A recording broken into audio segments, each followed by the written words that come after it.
Hello viewers, আসসালামু আলাইকুম। আজকে আমি আপনাদের হযরত ইসমাইল আলাইহিসসালাম বংশের সময় দাস মুক্ত করার যেই সমান সওয়াব আপনি পাবেন সেটা আজকে বলবো। আপনি যদি এই সূরাটি 10 বার পাঠ করেন তাহলে ইসমাইল আলাইহিসসালাম বংশের সময় 10টা দাস মুক্ত করার সমান সওয়াব পাবেন। তো সেই সময়কার যুগে দাস প্রথা ছিল, যেহেতু দাস মুক্ত করলে আল্লাহ পাক অনেক সওয়াব দিতেন তার বান্দাদের।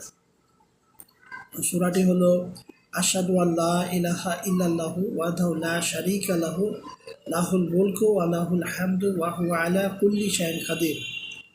তো এই সূরাটি যদি আপনি দিনে 10 বার পাঠ করেন তাহলে ইসমাইল আলাইহিস সালাম বংশের সময় 10 জন দাস মুক্ত করার সমান সওয়াব পাবেন।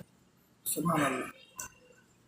তো সবাই ভালো থাকেন, সুস্থ থাকেন, আর এরকম আরও নতুন নতুন ইনফরমেশন পেতে আমার চ্যানেলটি সাবস্ক্রাইব করে দেবেন। ফি আমানিল্লাহ।